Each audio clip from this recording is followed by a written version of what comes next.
allah u naxariistay waxaa maanta magaalada Hargeysa ku geeriyooday Maxamed Ibraahim Warsame oo ku magac dheer Hadraawi.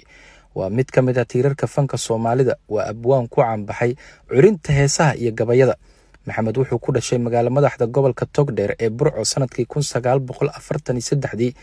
waxa uu ka dhashay qoys ka koobnaa 9 caruur, hal gabar iyo 8 wiil. maxamed Ibraahim markii uu 10 sano jir ahaa wuxuu aaday dalka Yemen isagoo waqtigaas la noolaa adeerkii.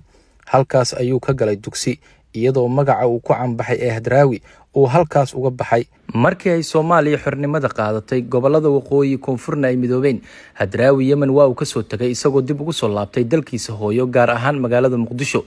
isagoo halkaas mar kale noloshiisa ka bilaabay, wuxuu ku biiray jaamacadda ummadda kana qalan jabiyay oo isla iyada ayuuna bare ka noqday, iyadoo ay barbar socotay inuu la shaqaynayay wasaaradda warfaafinta iyo raadiyo Muqdisho.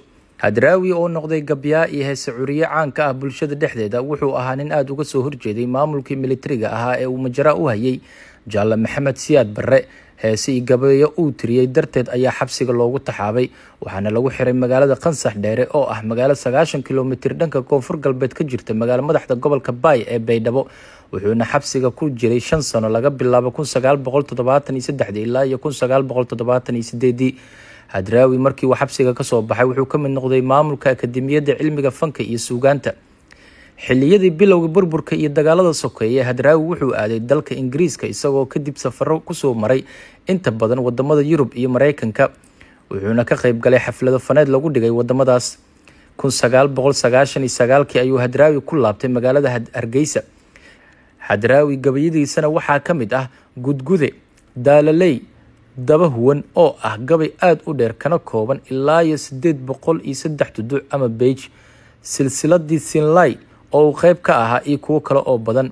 Maxamed Ibraahim Warsame Hadraawi sanadkii 2012 wuxuu ku guuleystay abaalmarin heer caalami ah oo ku mutaystay gabayada iyo heesaha waxtarka u leh bulshada ee uu sameeyay.